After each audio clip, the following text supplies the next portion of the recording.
Pense por um instante no que a vida realmente representa. Não somente ter uma existência, mas observar o movimento vagaroso dos astros no firmamento. Perceber a troca das estações não poucas, mas inúmeras vezes.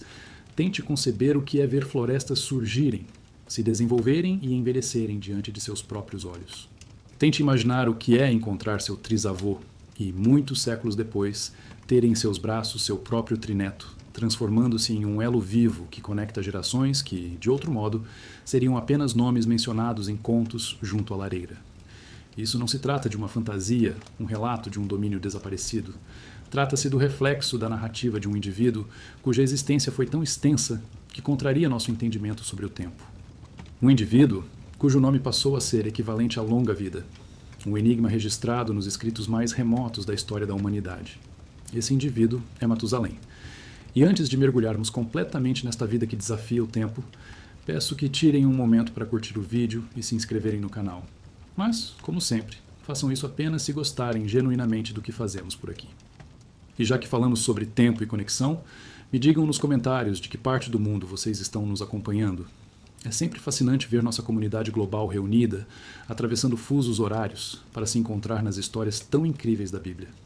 Agora, acomodem-se como se estivessem prestes a ouvir uma história que viajou por milênios para chegar até vocês. A narrativa de Matusalém não se refere apenas à incrível soma de 969 anos, mas ao que ele presenciou, ao que ele sentiu e ao universo que o cercava. Um universo que se encontrava mais próximo do princípio de todas as coisas, um universo que ainda conseguia perceber o calor da criação em seu solo, mas que, ao mesmo tempo, se dirigia de forma perigosa para a beira de um precipício, para uma limpeza pelas águas que alteraria a face da terra para sempre. A existência de Matusalém não foi somente extensa, ela foi uma contagem decrescente. Cada alvorecer que ele presenciou representava mais um dia de graça, mais um dia adiando um dilúvio que estava para chegar, pois, em seu próprio nome, encontrava-se oculta uma profecia assustadora e exata. Ele era um cronômetro vivo, e o mundo ignorava que seu derradeiro fôlego marcaria o sinal para a conclusão de um período. Esta é a caminhada através da perspectiva do homem que existiu por quase um milênio, uma testemunha silenciosa da magnificência e da ruína do mundo anterior ao dilúvio. Para compreendermos Matusalém, é necessário primeiro absorver a atmosfera de sua época. O mundo no qual ele veio a nascer era um local que dificilmente conseguimos conceber. A terra era nova, vibrante, latejando com uma força vital que desapareceu nas névoas da história.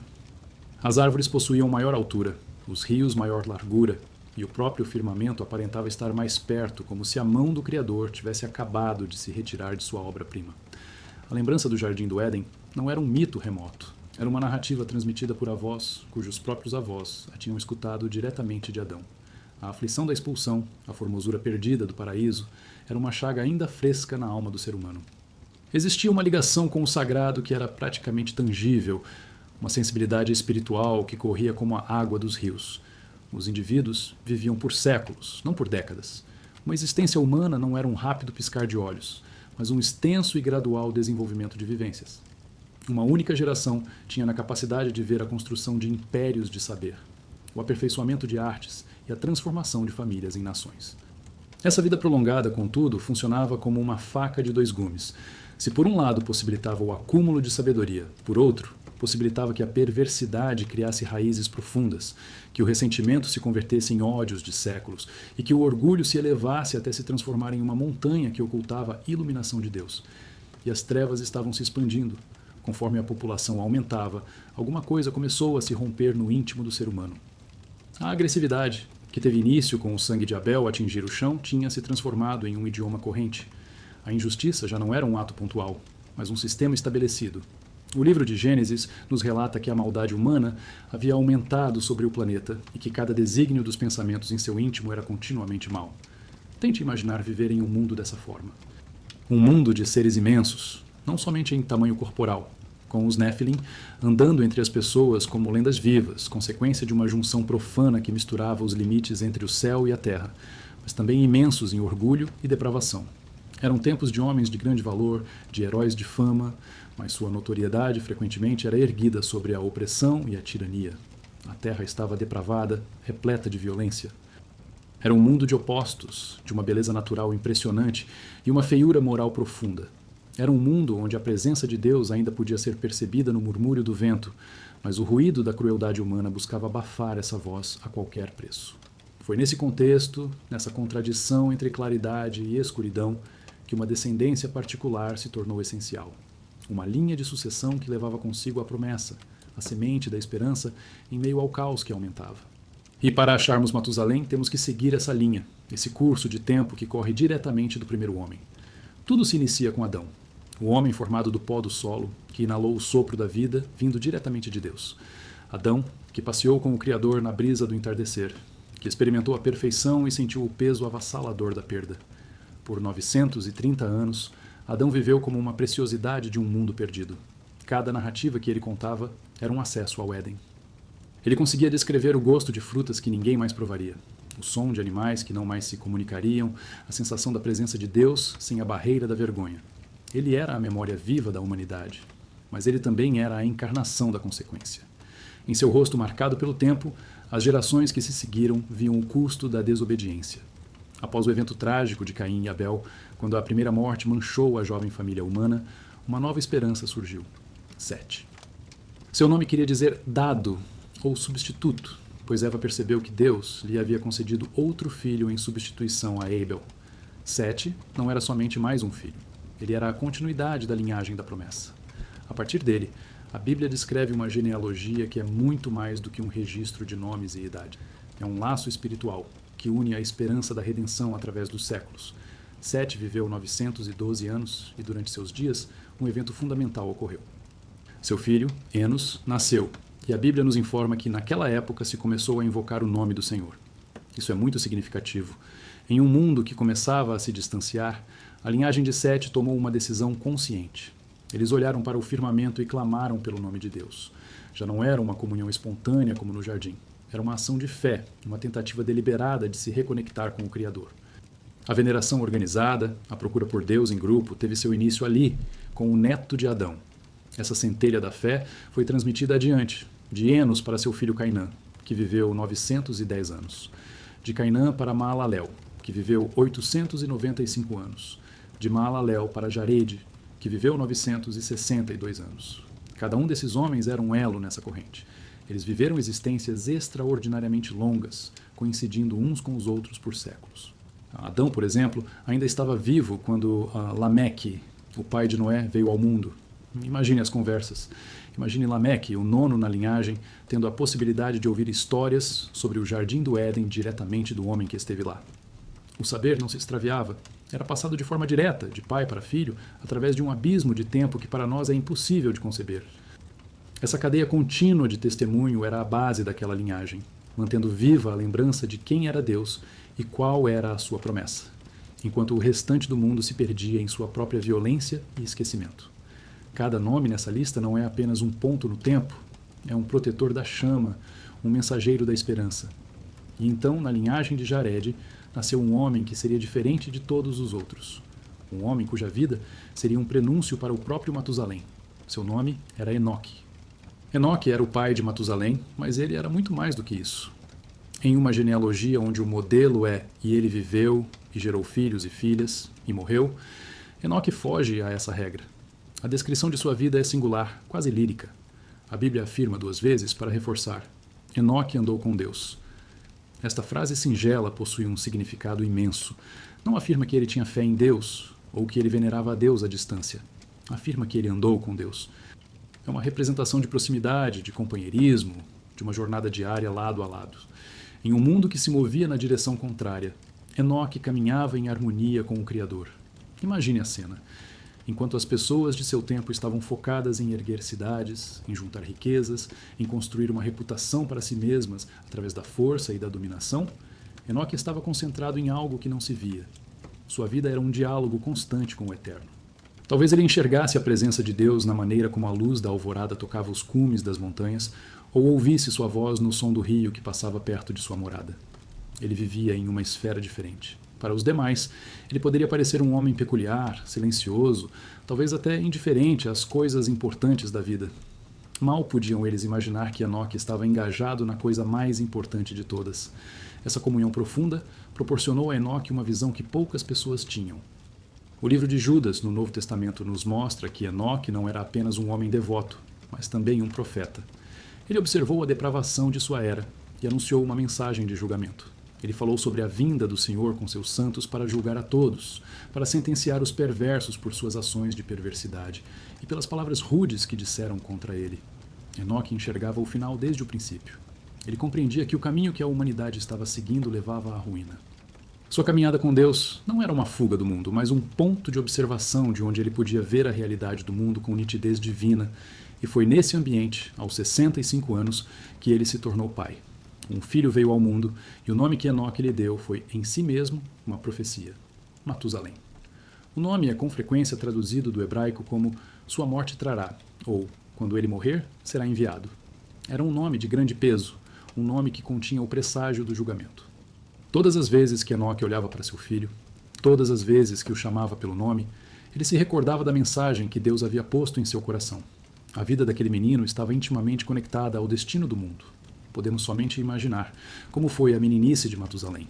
Crescer no lar de um homem que caminhava com Deus.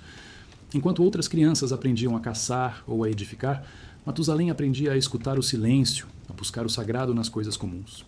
Ele via seu pai se retirar para orar, via a serenidade em seu rosto que contrastava de forma tão acentuada com a inquietação e a raiva do mundo exterior.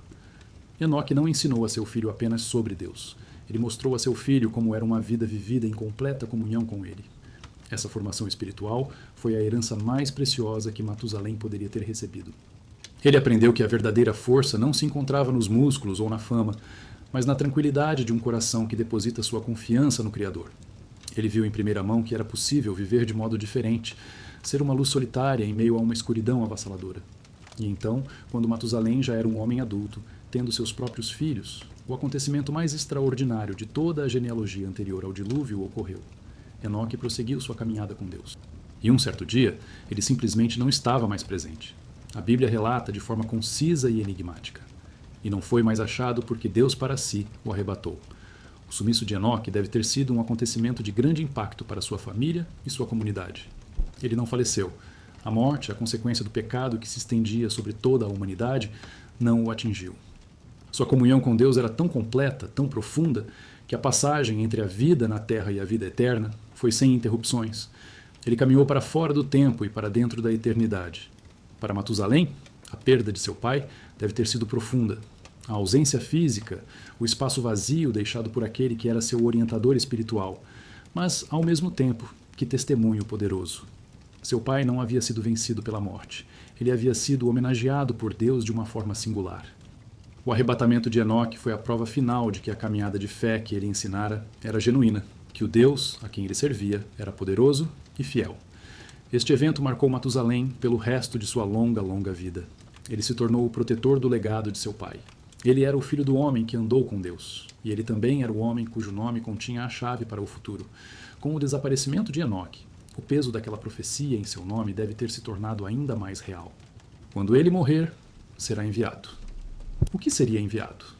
A resposta flutuava no ar, como uma nuvem de tempestade se formando vagarosamente no horizonte. Assim, Matusalém deu início à sua própria jornada, uma jornada que se estenderia por quase um milênio. Ele trazia consigo o legado de uma fé profunda e o fardo de uma profecia sombria. Ele não era um profeta eloquente como seu pai, nem um construtor de arcas como seu neto. A Bíblia não registra nenhuma palavra que ele tenha pronunciado, nenhuma ação grandiosa que ele tenha feito. Seu papel parece ter sido o de uma perseverança silenciosa. Ele era uma âncora, uma presença constante em um mundo em rápida desintegração. Enquanto as gerações passavam, enquanto a violência e a corrupção alcançavam níveis inimagináveis, Matusalém continuava. Ele viveu, ele observou, e ele aguardou. Sua vida era um ato de paciência divina. A longanimidade de Deus, a paciência do Criador em dar à humanidade todas as chances possíveis para se arrepender, estava personificada na vida daquele homem. Enquanto Matusalém respirasse, o juízo era adiado. Cada ano que se adicionava à sua vida era mais um ano de misericórdia para o mundo. Ele era uma barreira viva contra o dilúvio. Aos 187 anos, Matusalém teve um filho. Ele deu-lhe o nome de Lameque, e a linhagem da promessa prosseguiu. Lameque viveu 777 anos, e sua vida também foi caracterizada por um anseio profundo.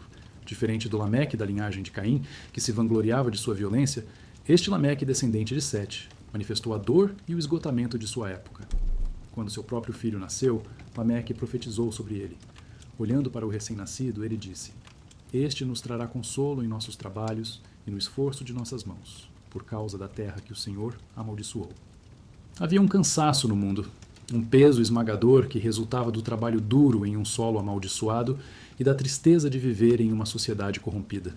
Lameque desejava alívio, por descanso, e ele deu a seu filho um nome que refletia essa esperança: Noé, que significa descanso ou consolo. Matusalém, agora avô, segurou aquele bebê em seus braços, o homem mais velho do mundo observando um menino que traria descanso. Ele viu em seu neto o próximo capítulo da história de Deus. Seu pai, Enoque, havia sido levado aos céus. Seu neto, Noé, seria o instrumento para a sobrevivência da humanidade. E ele, Matusalém, estava ali, no meio, unindo os dois. A ponte entre a esperança da eternidade e a promessa de um novo começo. Por centenas de anos, Matusalém observou seu neto Noé crescer. Ele viu a retidão de Noé se sobressair como uma única árvore verde em um deserto de aridez moral. A Bíblia descreve Noé de forma muito parecida com Enoque. Noé era um homem justo e íntegro em suas gerações. Noé andava com Deus. Aquele mesmo espírito de comunhão íntima que Matusalém viu em seu pai, ele agora via em seu neto. A chama não havia se extinguido. A herança espiritual havia sido passada adiante. Enquanto o mundo zombava e ignorava os alertas, Matusalém via Noé começar a receber as instruções divinas. A construção de uma arca. Uma estrutura gigantesca, uma tarefa que parecia loucura para todos os outros, mas que para a família da fé era um ato de obediência radical. Matusalém viveu durante a maior parte do período de construção da arca. Ele viu as pranchas de madeira de gofer sendo cortadas e juntadas.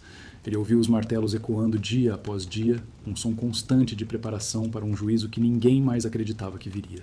Ele era a prova viva da paciência de Deus. Sua existência contínua era a última e mais longa advertência para aquele mundo. Enquanto o velho Matusalém vivesse, haveria tempo. Mas seu tempo, como o de todos os homens, estava se aproximando do fim. A areia em sua ampulheta milenar estava prestes a se esgotar, e com ela, o tempo daquele mundo também. A profecia dada em seu nascimento estava prestes a se concretizar, e as nuvens da maior tempestade da história começavam, finalmente, a se fechar sobre a terra. A primeira parte de sua longa vida estava concluída, mas o ponto culminante de sua história coincidiria com o fim de tudo o que ele conhecia. O ar em torno daquela construção colossal tinha o cheiro de madeira de gofer recém-trabalhada, de seiva e de terra úmida. Para o mundo, era o odor da insensatez, o aroma de um projeto inútil concebido pela mente de um velho fanático. Mas para Matusalém, aquele cheiro era a fragrância da obediência, o aroma da salvação. Com os olhos turvos pela idade, olhos que tinham visto 9 séculos de sóis nascerem e se porem, ele observava seu neto, Noé, um homem já de meia idade pelos padrões da época, movendo-se com uma determinação que parecia vir de outro lugar. Cada batida do martelo nas mãos de Noé e seus filhos, Sem, Cã e Jafé, não era apenas um ato de construção. Era um ato de fé, um som que repetia a promessa de Deus e a advertência do juízo. Matusalém sentia o peso de seus próprios anos em cada osso. Seu corpo era um mapa do tempo, uma relíquia viva de uma era que estava prestes a ser removida da face da terra. Ele se recordava de seu pai, Enoque, não como uma figura histórica, mas como um calor, uma presença, uma voz que o ensinou a andar com Deus. E agora, ao ver Noé fazendo o mesmo, sentia o ciclo se fechando. A linhagem da fé havia resistido através dele. Ele era a ponte, a longa e extensa ponte sobre a qual a promessa de Deus caminhou, cruzando um oceano de corrupção para chegar segura à outra margem, a arca. Mas o que significava de fato viver por tanto tempo? Para nós, cuja vida é um sopro, um vapor breve que surge e logo se dissipa, a ideia de viver 969 anos é algo que ultrapassa a imaginação. É um número tão grande que se torna abstrato, quase mitológico. No entanto, para Matusalém e seus contemporâneos, era a realidade. A ciência e a teologia tentaram, ao longo dos séculos, encontrar explicações para essa longevidade extraordinária. Alguns indicam um mundo dramaticamente diferente do nosso. Uma teoria antiga, mas persistente, fala de uma cúpula de águas ou um dossel de vapor que envolvia a Terra antes do dilúvio. Essa camada protetora, suspensa na alta atmosfera, teria filtrado a radiação cósmica e solar de forma muito mais eficaz do que a nossa camada de ozônio atual. Teria criado um efeito estufa global, resultando em um clima uniforme e ameno em todo o planeta, sem os extremos de temperatura que conhecemos. A pressão atmosférica seria maior, talvez aumentando essa eficiência do oxigênio no corpo humano. Nesse ambiente, nesse planeta primordial, O processo de envelhecimento, como o conhecemos, seria drasticamente mais lento. As células se regenerariam com mais eficiência e as doenças degenerativas seriam raras. A vida humana, em sua biologia, estava simplesmente programada para durar mais. Outra perspectiva, mais centrada na genética, sugere que a própria humanidade era diferente. Adão e Eva, criados perfeitos, possuíam um código genético puro, sem os defeitos e as mutações que se acumularam em nossa linhagem ao longo de milhares de anos de pecado, doença e exposição a um ambiente cada vez mais hostil. As primeiras gerações estavam geneticamente mais próximas daquela perfeição original. O declínio gradual das idades registrado em Gênesis após o dilúvio, de Noé com seus 950 anos, passando por 100 com 600, até Abraão com 175 e Moisés com 120, parece apoiar essa ideia de uma degradação lenta, mas constante. A vida longa não era uma anomalia, era a norma original. A vida curta é que é a consequência, a cicatriz que o pecado e a queda deixaram em nossa própria biologia. Mas talvez a razão mais profunda não seja biológica ou ambiental, mas teológica. Deus tinha um propósito para essa longevidade. Em um mundo sem escrita generalizada, a transmissão do conhecimento divino e da história da criação dependia da tradição oral. Ao permitir que as gerações se sobrepusessem por séculos, Deus garantiu que a verdade não se perdesse em um jogo de telefone sem fio.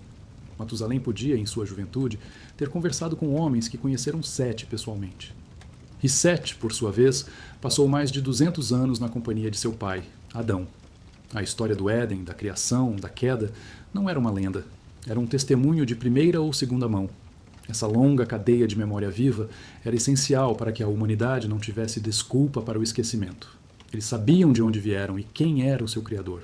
A sua rebelião não foi fruto da ignorância, mas de uma escolha deliberada. Mas vamos além das teorias e tentemos entrar na mente de Matusalém. O que se passa na alma de um homem que já sepultou 20 gerações de seus próprios descendentes? A longevidade, para ele, não era apenas um dom, era um fardo de solidão. Ele viu amigos de infância se tornarem pó. Viu seus filhos envelhecerem e morrerem. Viu seus netos, como Lameque, viverem suas vidas e partirem. Ele era uma montanha que permanecia enquanto os rios das gerações corriam para o mar do esquecimento ao seu redor. Cada novo nascimento em sua vasta família era uma alegria, mas também um prenúncio para uma futura despedida. Ele se tornou um repositório de memórias que ninguém mais compartilhava. Ele podia se lembrar de como o mundo era 800 anos antes, de como as florestas eram diferentes, de como as pessoas falavam, de como a esperança ainda brilhava nos olhos de alguns. Ele era um arquivo vivo, uma biblioteca ambulante cuja coleção de conhecimento era vasta, mas cujos leitores estavam todos mortos. Essa perspectiva única lhe deu uma visão trágica da decadência humana. Ele não apenas ouviu falar que o mundo estava piorando, ele viu com seus próprios olhos. Ele viu a inocência se transformar em cinismo, a justiça em corrupção, o amor em luxúria e a adoração em idolatria. Ele viu a violência crescer de uma briga entre irmãos para uma cultura de guerra e opressão. Para ele, a maldade não era uma abstração filosófica, era uma maré escura e crescente que ele observou subir, lenta e inexoravelmente, ao longo de 900 anos. Essa visão do mundo, essa longa e triste observação, deve ter fortalecido a fé que seu pai lhe ensinou. Enquanto o mundo se afastava de Deus, Matusalém se apegava ainda mais à memória de Enoque. A lembrança de seu pai, que não morreu, mas foi levado, era a sua âncora. Era a prova de que havia outro caminho, outra realidade para além daquele mundo condenado. Em meio a uma sociedade que celebrava a força bruta e o poder terreno, o maior herói de Matusalém era um homem que havia vencido o mundo através da quietude e da comunhão. Essa fé silenciosa, essa perseverança, era o seu testemunho. Ele não precisava pregar como Enoque ou construir como Noé. Sua própria existência era a mensagem. Sua vida longa e contínua era o sermão mais poderoso sobre a paciência de Deus. Cada manhã que Matusalém acordava, o mundo recebia mais um dia de misericórdia. A profecia em seu nome, quando ele morrer, será enviado. Pairava sobre ele, não como uma maldição, mas como o propósito de sua vida. Ele era o guardião do tempo da graça. O simbolismo por trás de sua idade, 969 anos, é algo que fascinou estudiosos por milênios. Na numerologia hebraica e no pensamento bíblico, os números carregam um peso significativo. O número 10 é frequentemente associado à totalidade, à perfeição divina em um ciclo. O número 1000, 10 ao cubo, representa uma plenitude ainda maior, quase um sinônimo de eternidade no contexto humano.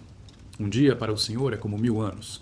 Viver 1000 anos seria, simbolicamente, alcançar a vida humana em sua forma mais completa e perfeita. Matusalém chegou a 969. Ele chegou tão perto, mas não alcançou a marca dos 1000. Ele viveu a vida mais longa registrada, esticando o potencial da existência humana naquela era ao seu limite absoluto. Mas ainda assim ficou aquém da perfeição divina. Sua vida representa o auge do que a humanidade poderia alcançar por conta própria antes da intervenção divina do dilúvio. Ele foi a medida completa da era antediluviana. Deus, em sua justiça, permitiu que essa era se desenrolasse até o seu potencial máximo, personificado na vida do homem mais velho, antes de declarar o seu fim. A tradição judaica, especialmente nos textos do Midrash, expande a figura de Matusalém. Ele não é visto apenas como um homem velho, mas como um gigante espiritual, um tzadik, um justo que, através de suas orações e de sua retidão, ajudou a adiar o juízo. As lendas contam que ele era um rei justo e sábio, que ensinava a sabedoria que recebeu de Enoque e implorava ao povo que se arrependesse. Em algumas histórias, ele possui uma espada mágica ou uma lança que afastava os demônios que atormentavam a humanidade, um símbolo de sua luta espiritual contra as forças das trevas que dominavam sua época. Embora essas sejam elaborações posteriores, elas capturam uma verdade teológica profunda. A presença de um justo no mundo serve como um preservador, um sal que impede a corrupção total.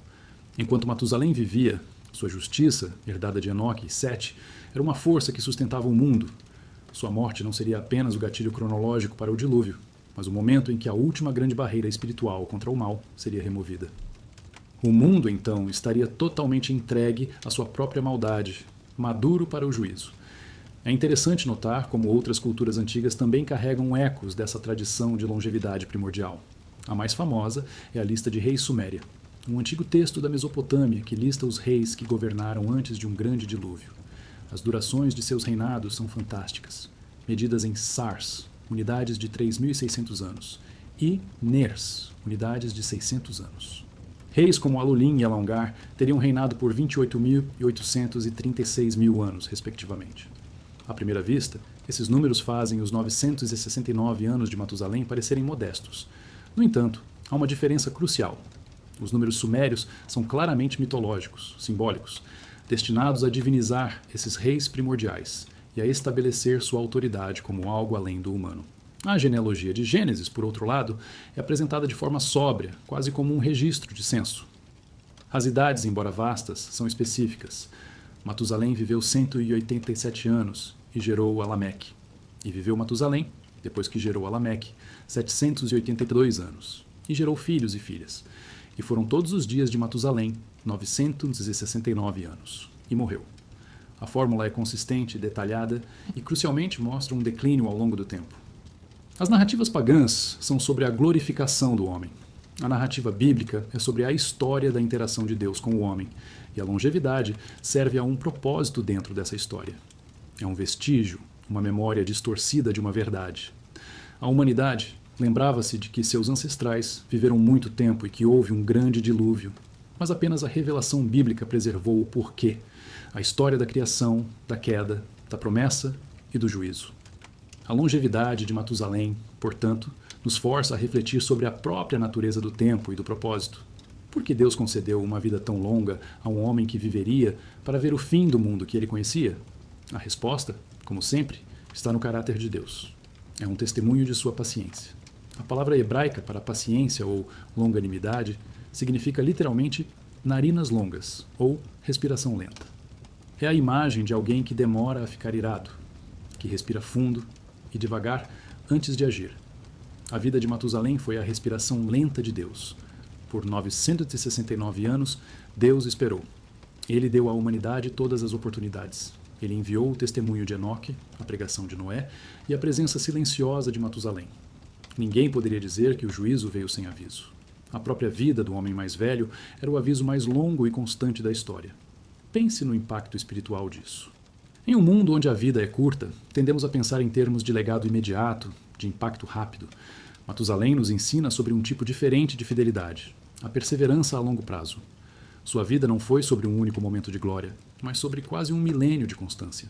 Levantar-se a cada dia e escolher a fé em um mundo que a havia abandonado. Manter a chama da esperança acesa, enquanto via na escuridão engolir tudo ao seu redor. Isso requer uma força de caráter, uma profundidade de convicção que mal podemos sondar. Ele nos ensina que, às vezes, O maior ato de fé é simplesmente continuar, permanecer fiel, ser a âncora quando a tempestade se agita. Sua vida era uma prova de que a história não é uma série de acidentes aleatórios, mas uma narrativa tecida por um Deus soberano. Sua data de nascimento e sua data de morte não foram acidentais. Elas foram divinamente ordenadas para se alinharem perfeitamente com o plano de Deus para o juízo e a redenção. À medida que os anos finais de sua vida se aproximavam, o ritmo dos martelos na arca se tornava mais urgente. A estrutura agora estava completa, imponente e estranha naquela paisagem. Os animais, guiados por um instinto divino, começariam em breve sua jornada em direção àquele refúgio de madeira. E Matusalém, com quase 969 anos, sentia a mudança não apenas no ar, mas em seu próprio ser. A força que o sustentou por tantos séculos começava a diminuir. A respiração se tornava mais curta. O véu entre este mundo e o próximo, o véu que seu pai havia atravessado de forma tão milagrosa, começava a se afinar para ele também. Ele olhava para a arca e via a salvação de sua linhagem. Ele olhava para seu neto Noé, o homem justo, e sentia paz. O legado de Enoque estava seguro. A promessa de Deus passaria para um novo mundo. E ele entendia, talvez mais claramente do que nunca, o significado de seu próprio nome. Sua vida fora o relógio. E agora, os ponteiros se aproximavam da meia-noite. O fim de sua jornada não seria apenas uma morte pessoal, seria o fechamento de um capítulo na história do próprio cosmos. A profecia que ele carregou desde o berço estava prestes a se desdobrar, não com fogo do céu, mas com água que viria de cima e de baixo, para purificar uma terra que se afogara em sua própria maldade. A segunda grande fase de sua vida, a longa e paciente espera, estava terminando. O ato final estava prestes a começar. O universo de Matusalém havia diminuído. Anteriormente, seus horizontes eram amplos, cheios de faces e gerações que apareciam e desapareciam como as marés. Agora, seu mundo se limitava a um vale, a uma área aberta onde uma montanha de madeira se erguia contra o céu, e ao círculo fechado de rostos que possuíam a mesma faísca de fé que ele conhecera em seu pai. Ele via a determinação marcada no rosto de Noé, a fidelidade nos olhos de seus netos, Sem, Cã e Jafé, e a força silenciosa nas esposas que trabalhavam ao lado dele. Fora desse círculo, existia apenas o barulho.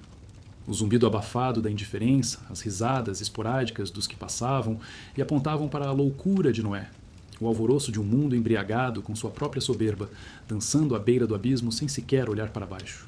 Matusalém, em seus últimos anos, tornou-se o centro de um silêncio profundo.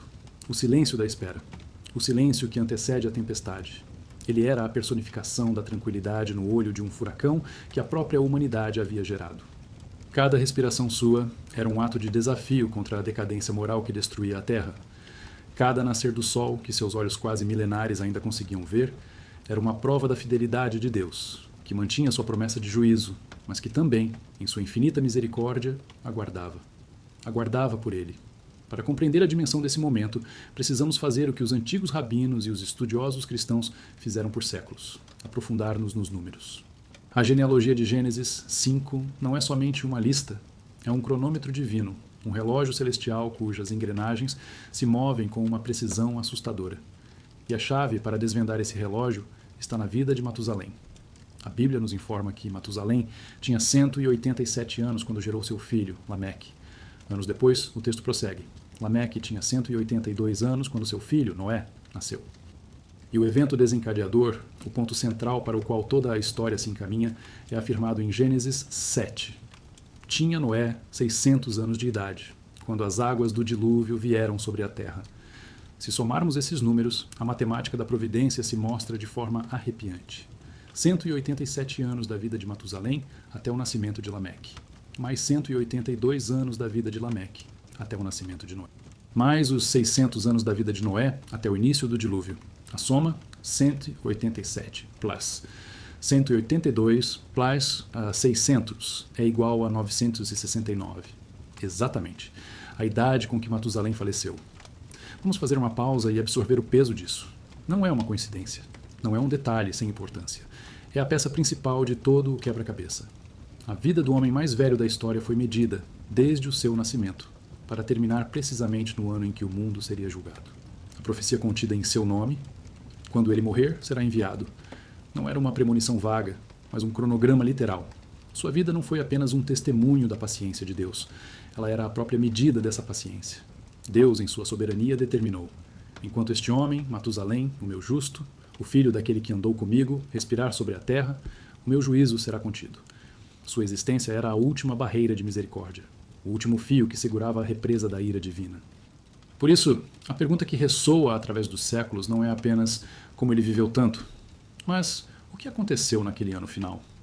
A cronologia nos diz que ele morreu no ano do dilúvio, mas isso abre uma questão ainda mais profunda e teologicamente carregada. Ele morreu antes do dilúvio ou foi uma das vítimas das águas? A grande maioria da tradição judaica e cristã, ao longo da história, concorda em uma resposta reconfortante. Matusalém, o justo, morreu de causas naturais pouco antes das chuvas começarem. Deus, em sua justiça, não permitiria que o filho de Enoque, o avô de Noé, um elo tão vital na linhagem da fé, morresse no mesmo juízo destinado aos ímpios. Sua morte foi um ato de misericórdia, um chamado para casa antes que a tempestade que sua própria vida anunciava finalmente começasse. Esta interpretação está baseada em um princípio bíblico recorrente. Deus protege e remove os seus justos antes de derramar o juízo. Vemos isso claramente com Ló, que é urgentemente retirado de Sodoma por anjos, antes que o fogo e o enxofre consumissem a cidade. O anjo diz a Ló: apressa-te, escapa para lá, pois nada poderei fazer enquanto não tiveres chegado lá. A presença do justo Ló impedia o juízo. Da mesma forma, a presença do justo Matusalém na terra impedia o dilúvio. Sua morte natural foi o sinal de que o último obstáculo fora removido. A proteção havia sido retirada, e o mundo estava agora totalmente exposto às consequências de sua própria rebelião. Uma das mais belas e profundas interpretações sobre essa cronologia vem do Midrash judaico, que tem sido repetida por muitos comentaristas cristãos. Ela oferece uma explicação para um pequeno, mas intrigante, detalhe em Gênesis 7. O texto nos diz que Deus ordenou a Noé: entra tu e toda a tua casa na arca. Porque passados ainda 7 dias, farei chover sobre a terra 40 dias e 40 noites. Por que a espera de 7 dias? Se o juízo era iminente e a arca estava pronta, por que essa pausa final? A tradição sugere que esses 7 dias foram um período de luto. Deus concedeu ao mundo uma última semana de adiamento em honra à morte do justo Matusalém. O céu estava de luto pela partida de seu servo mais antigo. Era um Shivá, o período de luto judaico de 7 dias. Imagine a cena. Matusalém, o grande patriarca, finalmente fecha os olhos.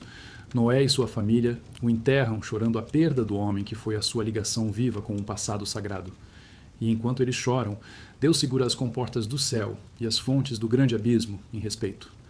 É um ato de ternura divina no limiar do ato mais violento da história. Esses 7 dias também serviram como um último, silencioso e poderoso aviso. O mundo viu que o homem mais velho, a quem talvez considerassem imortal, havia morrido. A profecia em seu nome era conhecida na linhagem dos justos. Sua morte deveria ter sido o alarme final, o som da trombeta que anunciava que o tempo havia acabado. Mas o mundo, em sua surdez espiritual, não ouviu. Eles continuaram com suas vidas, comendo, bebendo, casando-se, dando-se em casamento, alheios ao fato de que o funeral do homem mais velho era também o funeral de seu próprio mundo. Matusalém, nesse sentido, se torna uma figura arquetípica, um paralelo a outros grandes personagens que se posicionaram na virada de eras. Ele é, de certa forma, como Moisés. Moisés liderou o povo de Israel por 40 anos no deserto, levando-os até as fronteiras da Terra Prometida. Ele viu a terra de longe, do alto do Monte Nebo, mas não entrou nela. Sua morte marcou o fim da Era do Deserto e o início da Era da Conquista sob Josué. Da mesma forma, Matusalém viveu durante toda a Era antediluviana. Ele viu a Terra Prometida da salvação, a Arca sendo construída. Ele testemunhou a preparação para o novo mundo, mas ele não entrou nele. Sua morte marcou o fim do velho mundo, permitindo que o novo mundo começasse sob a liderança de Noé. Ambos, Moisés e Matusalém, foram líderes de transição, pontes entre o passado e o futuro, cuja tarefa era levar o povo até o limiar, mas não cruzar. Podemos também traçar um paralelo com João Batista. João foi o último e maior profeta da antiga aliança. Sua missão era preparar o caminho para o Messias, para anunciar a chegada de uma nova era de graça. Sua morte precedeu o auge do ministério de Jesus e a inauguração da nova aliança. Ele foi a dobradiça sobre a qual a porta da história girou. Matusalém cumpriu um papel semelhante. Ele foi o último dos grandes patriarcas antediluvianos. Sua vida inteira foi uma preparação silenciosa para o evento que redefiniria a relação de Deus com a humanidade. Sua morte foi o ponto final no parágrafo do Velho Mundo, permitindo que a primeira palavra do Novo Mundo fosse escrita pelas águas do dilúvio. Sua longa vida, portanto, não foi um acaso biológico, mas um instrumento teológico. Foi a maneira de Deus demonstrar sua longanimidade, de forma que quando o juízo finalmente chegasse, sua justiça fosse irrefutável. Ninguém poderia acusar Deus de ser precipitado ou impaciente. A evidência de sua paciência estava na certidão de nascimento de Matusalém, que viveu por quase 1 milênio como um farol de advertência. Vamos tentar visualizar os últimos dias. Matusalém, frágil mas lúcido, talvez tenha sido levado até a porta da arca. Ele sentiu a textura da madeira sob seus dedos finos e enrugados. Ele olhou para dentro daquela imensa estrutura, vendo os compartimentos, sentindo o cheiro da resina que a vedava. Ele não olhava com inveja ou tristeza por não poder entrar. Ele olhava com um sentimento de dever cumprido. Ele havia feito sua parte. Ele havia corrido sua longa, longa maratona. Ele havia passado o bastão da fé. Ele abençoou Noé, seu neto, o homem que andava com Deus. Ele abençoou Sem, Cã e Jafé, os futuros pais de toda a humanidade. Ele viu em seus olhos não apenas o fim de uma linhagem, mas o início de todas as nações. Sua tarefa estava concluída. Sua morte não seria uma tragédia, mas uma libertação. Uma passagem pacífica, um adormecer nos braços do Deus que seu pai conhecera tão intimamente. E quando ele deu seu último suspiro, a própria terra pareceu prender a respiração. O relógio parou. O tempo da graça havia terminado. Os 7 dias de luto começaram. Para Noé, a dor da perda de seu avô deve ter sido imensa, mas foi rapidamente sobrepujada pela urgência da ordem divina. Entra na arca! Era a hora. O período de luto era também o período final de preparação. Eles levaram os últimos suprimentos, guiaram os últimos pares de animais para dentro, e então a porta se fechou. Gênesis diz, e o Senhor a fechou por fora. Aquele fechamento da porta foi um dos atos mais definitivos da Bíblia. Era a separação final entre os que creram e os que zombaram, entre a salvação e a condenação. E o catalisador para aquele fechamento foi a morte silenciosa do homem mais velho do mundo. Sua vida inteira foi um testemunho contra a sua geração. Eles tiveram quase 1000 anos, personificados na vida de um homem, para observar a linhagem de Sete e aprender com ela. Eles tiveram a pregação de Enoque. Eles tiveram 120 anos de pregação visual de Noé, enquanto ele construía a arca. E eles tiveram os 7 dias finais de aviso silencioso após a morte de Matusalém. A graça de Deus foi abundante, estendida, quase teimosa em sua persistência. A recusa do mundo em aceitá-la foi igualmente teimosa. O fato de a Bíblia registrar a morte de Lameque, pai de Noé, 5 anos antes do dilúvio, adiciona outra camada de emoção à história. Noé perdeu seu pai e 5 anos depois, seu avô, pouco antes do maior cataclismo da história. Ele entrou na arca como um órfão, tendo enterrado os 2 patriarcas que o conectavam ao passado. Ele era agora o guardião da memória, o portador da bênção, o Adão de um novo mundo. A morte de Matusalém não foi, portanto, um evento isolado. Foi a queda da última peça de dominó em uma longa linha de eventos divinamente orquestrados. Foi o sinal para Noé, o sinal para o céu e o sinal final e ignorado para a terra. Sua vida nos ensina sobre a interação soberana entre o tempo humano e o tempo de Deus, Kairos. Nossas vidas, por mais longas ou curtas que sejam, se encaixam em um propósito maior. Matusalém não escolheu viver tanto tempo, mas ele viveu a vida que lhe foi dada com fidelidade, e essa fidelidade se tornou parte do plano redentor de Deus. Ele nos mostra que a obediência silenciosa e a perseverança paciente são tão vitais para o reino de Deus quanto os atos proféticos e as grandes construções. Sem a vida de Matusalém, a história do dilúvio perde sua dimensão de longanimidade. Ele é a prova A da misericórdia de Deus, e sua morte é a prova A da justiça de Deus. As duas caminham juntas, perfeitamente alinhadas naquele ano fatídico, o ano 969 da vida de Matusalém, o ano 600 da vida de Noé, o ano do fim e do começo. O terceiro ato de sua vida, o clímax de sua jornada terrena, estava completo. A chuva ainda não havia começado a cair, mas o veredito já havia sido selado com seu último suspiro. Os pingos começaram a cair. No início, talvez fossem poucos, pesados e distantes, marcando a poeira seca de um mundo que não conhecia a chuva como a conhecemos. Talvez as pessoas olhassem para o céu, curiosas, sentindo na pele uma sensação estranha e nova. Mas a curiosidade logo daria lugar à apreensão, e a apreensão ao pânico. Pois os pingos se tornaram torrentes, e as torrentes, cataratas. Não era uma simples tempestade, era a desconstrução da ordem criada.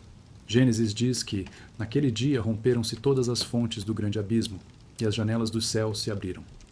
A água vinha de cima e de baixo, um ataque coordenado contra um mundo que havia quebrado sua aliança com o Criador.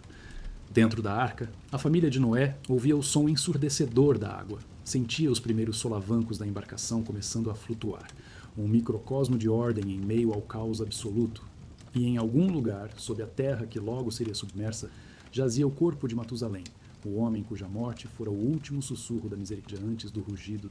Sua história terrena estava terminada, mas a história de seu legado, de como as gerações futuras interpretariam sua vida extraordinária, estava apenas começando. Sua figura se tornaria um campo de batalha para a própria natureza da verdade, um ponto de encontro entre a fé e o ceticismo, o literal e o simbólico. Para a corrente principal do judaísmo e do cristianismo, a história de Matusalém é aceita como história, um registro factual de um homem real que viveu uma vida real. Por mais incompreensível que essa vida seja para a nossa experiência moderna, a abordagem é de confiança na inspiração e na inerrância do texto sagrado. Se a Bíblia diz que Matusalém viveu 969 anos, então ele viveu 969 anos. A tarefa do crente não é questionar o se, mas explorar o porquê. Por que Deus o fez viver tanto tempo? Qual o propósito teológico? Como vimos, as respostas encontradas são ricas e profundas, revelando o caráter paciente e justo de Deus. Nessa visão, Matusalém é um pilar da história da salvação, um exemplo de perseverança e um elo crucial na corrente da promessa que eventualmente levaria a Abraão, a Davi e ao próprio Messias.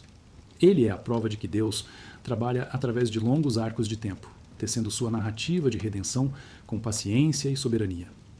A longevidade não é um problema a ser resolvido, mas um milagre a ser contemplado, um sinal da diferença fundamental entre o mundo antediluviano e o nosso. No entanto, a mente humana é curiosa e, por vezes, cética. Com o advento do iluminismo e da era científica, a abordagem literal da genealogia de Gênesis começou a ser desafiada. A pergunta mudou de por que ele viveu tanto, para ele realmente viveu tanto. Estudiosos modernos, operando dentro de um quadro naturalista que tende a descartar o sobrenatural, propuseram várias teorias para explicar as idades dos patriarcas. Uma das primeiras e mais populares teorias é a da tradução equivocada. A ideia é que os números em Gênesis 5 não se referem a anos solares como os conhecemos. Talvez, argumentam alguns, a palavra ano significasse algo diferente. Poderia ser uma referência a meses lunares? Se dividirmos os 969 anos de Matusalém por 12, teríamos uma idade de cerca de 80 anos, muito mais razoável. O problema com essa teoria é que ela desmorona sob um escrutínio básico do próprio texto. A Bíblia diz que Enoque gerou Matusalém aos 65 anos. Se esses fossem meses, Enoque teria sido pai com pouco mais de 5 anos de idade, o que é biologicamente impossível. A teoria simplesmente não funciona com os dados internos do texto. Outra variação sugere que os anos poderiam se referir a estações ou a períodos mais curtos de tempo. Mas todas essas tentativas enfrentam problemas semelhantes, criando mais absurdos do que soluções. Uma teoria mais sofisticada, de natureza literária, sugere que os números são simbólicos, não literais. Eles não representam a idade de um indivíduo, mas talvez a duração de uma dinastia ou de um clã. Matusalém não seria um homem, mas a casa de Matusalém, um grupo que manteve a proeminência por 969 anos. Essa abordagem resolve o problema biológico, mas cria um problema textual. A narrativa de Gênesis é consistentemente apresentada como a história de indivíduos. Enoque andou com Deus, não o clã de Enoque. Noé gerou a Sem, Cã e Jafé. Não, a dinastia de Noé se dividiu em 3. A linguagem é pessoal, biográfica. Tratar a genealogia como puramente simbólica exige que se ignore o estilo narrativo claro do autor. A teoria simbólica mais forte e que tem mais peso no mundo acadêmico é a que conecta os números da genealogia de Gênesis com a numerologia da Mesopotâmia, especialmente a da lista de reis suméria. Como mencionado anteriormente, os reis sumérios pré-diluvianos tinham reinados absurdamente longos, medidos em dezenas de milhares de anos. Alguns estudiosos argumentam que o autor de Gênesis estava conscientemente utilizando e, ao mesmo tempo, subvertendo essa tradição. Ele estaria pegando um gênero literário familiar ao seu público, a genealogia de reis primordiais, e o adaptando para seu próprio propósito teológico. Em vez de glorificar reis divinos com números fantásticos, ele estaria apresentando uma lista de homens mortais, cujas vidas, embora longas, são finitas e culminam com a frase "e morreu". A longevidade, nessa visão, seria uma forma de polemizar contra as mitologias vizinhas. O autor estaria dizendo: nossos patriarcas foram grandes e viveram muito, mas eles não eram deuses como os seus reis. Eles eram humanos, sujeitos à morte, e sua importância não vinha de seu próprio poder, mas de seu lugar na aliança com o único Deus verdadeiro. Os números, portanto, seriam significativos não por seu valor literal, mas por seu valor retórico e teológico. Eles seriam uma forma de competir culturalmente com as narrativas de Babilônia e da Suméria, ao mesmo tempo em que as corrigiam. Essa abordagem é intelectualmente atraente, mas nos leva a uma encruzilhada fundamental na forma como lemos a Bíblia. Se aceitarmos que a genealogia de Gênesis 5 não é historicamente literal, onde traçamos a linha? Abraão é histórico? Moisés? Davi? A Bíblia apresenta a sua história como um contínuo, onde o tempo primordial de Gênesis se conecta diretamente com a história mais verificável dos reis de Israel.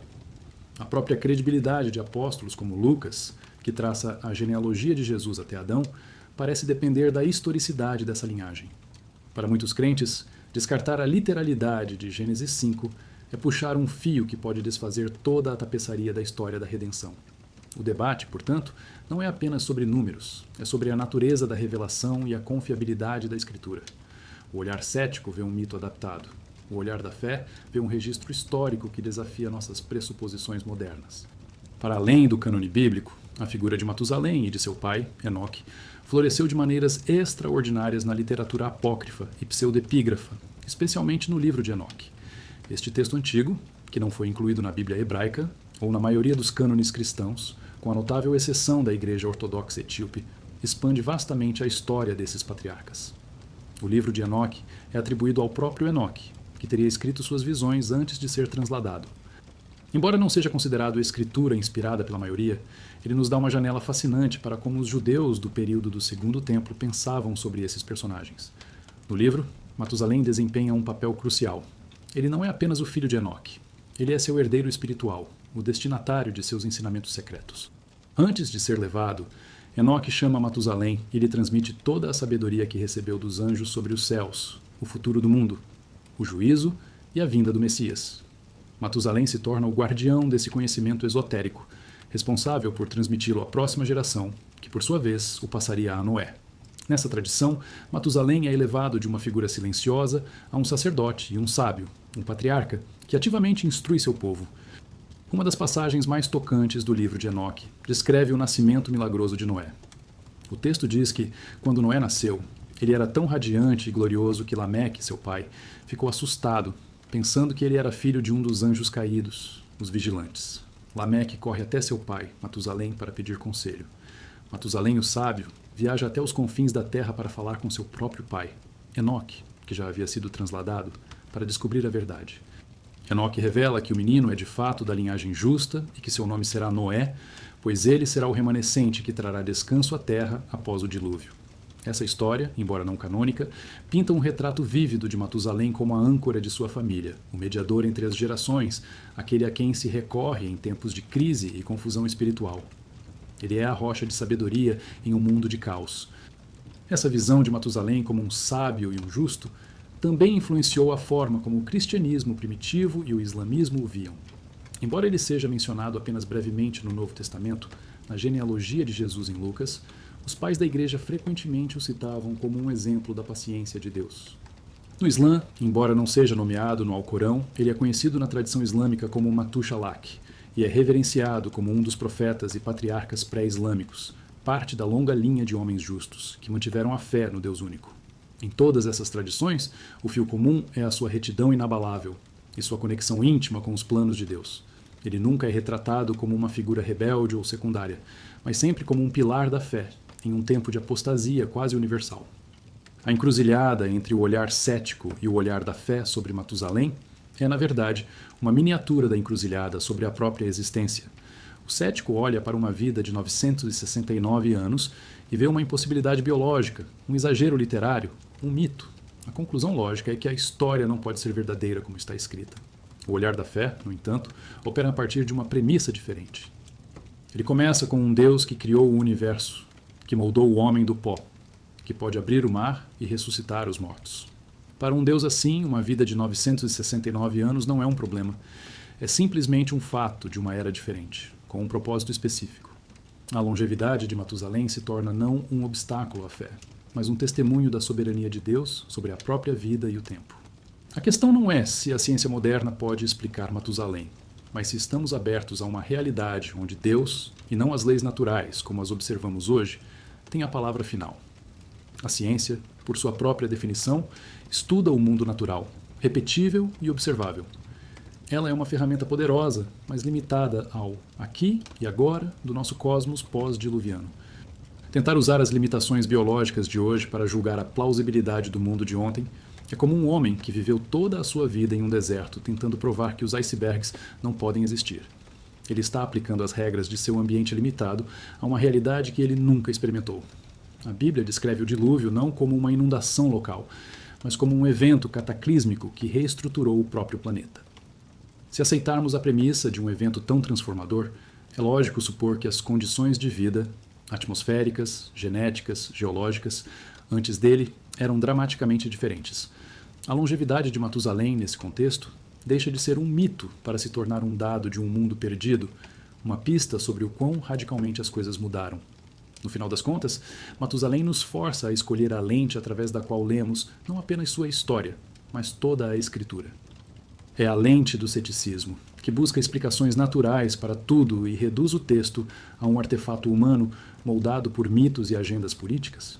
Ou é a lente da fé, que aceita o texto como revelação divina, um registro confiável da ação de Deus na história, mesmo quando essa ação desafia nossa compreensão e experiência?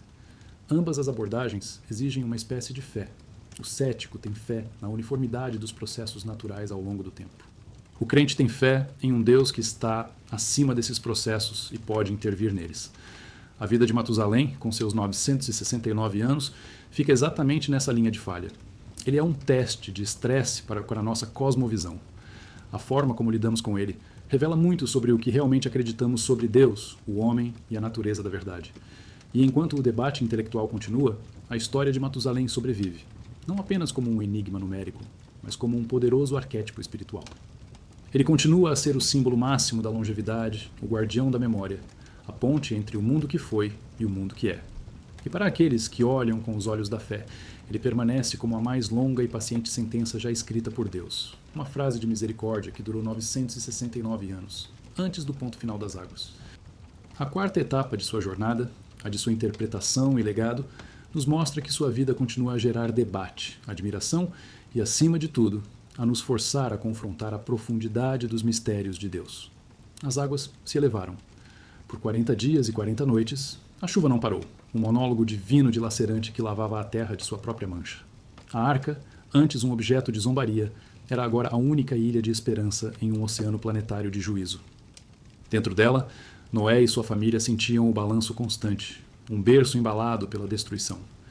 O mundo que eles conheciam, o mundo de Matusalém, o mundo de Enoque, o mundo de Adão, estava sendo desfeito, dissolvido, retornado a um estado aquoso e sem forma, semelhante ao que existia antes do segundo dia da criação. A morte de Matusalém não foi um fim, mas um começo, o começo do fim. E quando as águas finalmente baixaram e Noé pisou em terra seca, sob o arco-íris de uma nova aliança, o legado de seu avô não foi deixado para trás, afogado nas profundezas. Pelo contrário, seu legado estava ali, vivo, respirando dentro do próprio Noé. A fé, a perseverança, a memória de um Deus que é tanto justo quanto paciente, tudo isso havia sido cuidadosamente transportado através das águas, guardado no coração daquela família, uma herança espiritual mais preciosa do que qualquer tesouro. A história de Matusalém não termina com sua morte. Ela ecoa através da história da nova humanidade, um sussurro persistente sobre o tempo, a fé e o propósito último da nossa existência. O que, então, aprendemos com este homem silencioso que viveu por quase 1000 anos? Qual é a mensagem que sua vida extraordinária nos transmite, milhares de anos depois, em um mundo que se move na velocidade da luz, onde a paciência é uma virtude esquecida e a vida parece, mais do que nunca, um breve vapor? A primeira e mais retumbante lição de Matusalém é sobre a natureza da paciência de Deus. Frequentemente, em nossas lutas e em nossa observação de um mundo que parece tão quebrado e injusto, clamamos como o salmista: "Até quando, Senhor?" Sentimos a urgência da justiça, o desejo de ver o mal punido e o bem vindicado. A vida de Matusalém é a resposta de Deus a essa pergunta, uma resposta que se estende por 969 anos. A paciência de Deus não é indecisão, não é indiferença, é misericórdia ativa, é uma oportunidade estendida. Cada ano da vida de Matusalém foi um convite ao arrependimento, Cada década foi uma chance para o mundo olhar para a linhagem de Sete e ver que havia um caminho diferente. Cada século foi uma prova de que Deus não tem prazer na morte do ímpio, mas sim em que ele se converta de seus maus caminhos e viva. Matusalém nos ensina que, quando o juízo de Deus parece demorar, não é porque ele se esqueceu, mas porque ele se lembra de sua própria misericórdia. O apóstolo Pedro ecoaria esse mesmo princípio milênios depois ao escrever: O Senhor não retarda a sua promessa, ainda que alguns a tenham por tardia, mas é longânimo para conosco, não querendo que alguns se percam, senão que todos venham a arrepender-se. A vida de Matusalém é o mais longo e dramático sermão sobre essa verdade. A segunda lição é sobre o poder da perseverança silenciosa. Em nossa cultura obcecada por fama, por influência, por fazer um nome para si mesmo, Matusalém é um antídoto radical. A Bíblia não registra nenhuma palavra que ele disse, nenhuma cidade que ele construiu, nenhuma batalha que ele lutou. Seu legado não está em seus feitos, mas em sua existência. Sua grandeza está em sua constância. Ele foi fiel no anonimato. Ele perseverou quando não havia aplausos. Sua vida nos ensina que nem todo chamado é para o palco. Alguns dos mais importantes papéis no drama de Deus são desempenhados nos bastidores, por aqueles cuja tarefa é simplesmente permanecer, guardar a fé, ser uma âncora de estabilidade em um mar de mudanças. Matusalém nos lembra que a fidelidade a longo prazo, a maratona da vida espiritual, é tão valiosa, se não mais, do que a corrida de curta distância. Ele nos desafia a perguntar: o que eu estou construindo que durará? Estou vivendo para o momento ou para a eternidade? Minha fé é um fogo de palha que queima intensamente e logo se apaga, ou é uma brasa constante que aquece silenciosamente através da longa noite? Em um mundo que valoriza o impacto instantâneo, Matusalém é o santo padroeiro da resistência paciente e da fidelidade duradoura. Sua história também nos oferece uma perspectiva profunda sobre a relação entre a vida e a morte, a brevidade e a eternidade. Por mais paradoxal que pareça, o homem que viveu mais tempo é um dos maiores lembretes da universalidade da morte. Sua genealogia, como a de todos os outros em Gênesis 5, com exceção de Enoque, termina com a frase sombria e inevitável: e morreu. Nem mesmo uma vida de 969 anos pôde escapar da consequência do pecado. Isso nos mostra que a quantidade de tempo que temos na Terra não é a questão fundamental. O problema não é a brevidade da vida, mas a presença da morte. Matusalém, com todo o seu tempo, não pôde resolver esse problema. Sua história aponta para a nossa necessidade de algo que ele não tinha, uma solução para a própria morte. Ele nos faz ansiar por um Salvador que não apenas nos dê mais anos, mas que nos dê a vida eterna, que vença o último inimigo. Sua vida longa, mas finita, cria o cenário para a promessa de Jesus Cristo. Eu sou a ressurreição e a vida. Quem crê em mim, ainda que esteja morto, viverá. Matusalém representa o auge da vida sob a antiga aliança da criação, uma vida longa, mas que termina em um túmulo. Sua história nos faz olhar para frente, para a esperança da nova criação, onde a morte não terá mais poder. Ao mesmo tempo, sua longevidade nos convida a refletir sobre o valor do tempo que nos é dado. Se Matusalém teve quase 1000 anos e nós temos, com sorte, 80 ou 90, quão mais precioso é cada dia nosso? Sua história é um chamado para não desperdiçarmos o tempo. Se ele, que tinha séculos, viveu com um propósito que o conectava a Deus, quanto mais nós, cujos dias são contados como um punhado de areia, devemos buscar viver com significado e intenção? Ele nos ensina que o valor de uma vida não é medido por sua duração, mas por sua direção. Uma vida curta, vivida para a glória de Deus, tem mais peso eterno do que um milênio vivido em rebelião. Matusalém usou seu longo tempo para ser uma ponte para a promessa de Deus. A pergunta que sua vida nos deixa é: para o que estamos usando o nosso tempo? Estamos construindo pontes para a esperança ou muros de egoísmo? O legado de Matusalém também está intrinsecamente ligado ao de sua família, especialmente seu pai, Enoque, e seu neto, Noé.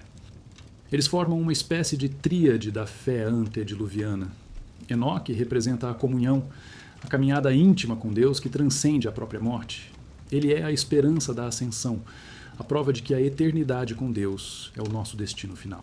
Noé representa a obediência, a fé em ação que constrói uma arca em um dia de sol, que trabalha incansavelmente para a salvação em meio à zombaria. Ele é a esperança da redenção, a prova de que Deus sempre provê um caminho de escape de seu juízo. E Matusalém? Matusalém fica no meio, representando a perseverança. Ele é a ponte entre a comunhão celestial de seu pai e a obediência terrena de seu neto. Ele representa a longa e, por vezes, monótona jornada da fé, que se estende entre os momentos de êxtase espiritual e os grandes atos de serviço. Ele é a prova de que a fé não é apenas sobre momentos espetaculares, mas sobre a fidelidade diária, sobre permanecer no caminho, ano após ano, década após década. Juntos, Enoque, Matusalém e Noé nos dão um quadro completo da vida de fé. Ela começa com uma caminhada com Deus, é sustentada por uma perseverança paciente e resulta em uma obediência que salva. Sua história ecoa até os nossos dias de maneiras surpreendentes. Vivemos em uma era que, em muitos aspectos, espelha a de Noé. Jesus mesmo fez essa comparação, dizendo: assim como foi nos dias de Noé, assim será também na vinda do Filho do Homem. Porquanto, assim como nos dias anteriores ao dilúvio, comiam, bebiam, casavam e davam-se em casamento, até o dia em que Noé entrou na arca e não o perceberam, até que veio o dilúvio e os levou a todos, assim será também a vinda do Filho do Homem. O perigo não era que as pessoas estivessem fazendo coisas inerentemente más. O perigo era a sua completa absorção na vida cotidiana, sua total cegueira para a realidade espiritual, sua surdez aos avisos. Vivemos em um mundo semelhante, um mundo de distrações infinitas, onde as preocupações do dia a dia podem facilmente nos consumir e nos tornar indiferentes às questões eternas. A história de Matusalém e o dilúvio é um chamado para despertarmos.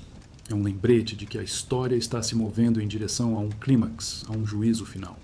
E, assim como nos dias de Matusalém, a aparente demora desse juízo não é sinal de sua inexistência, mas um testamento da paciência de Deus, que nos dá tempo para nos arrependermos e entrarmos na arca da salvação, oferecida em Cristo. O nome de Matusalém, que significava sua morte trará o juízo, era uma profecia para o seu tempo. Mas ele também se torna um tipo, um símbolo para nós. A era em que vivemos, a era da igreja, a era da graça, tem o seu próprio Matusalém. A paciência de Deus está estendida, mas um dia o tempo se esgotará. A porta da arca será fechada. A história nos ensina que a longanimidade de Deus tem um limite, definido não pela impaciência, mas pela justiça. A vida de Matusalém é, portanto, uma mensagem de dupla face.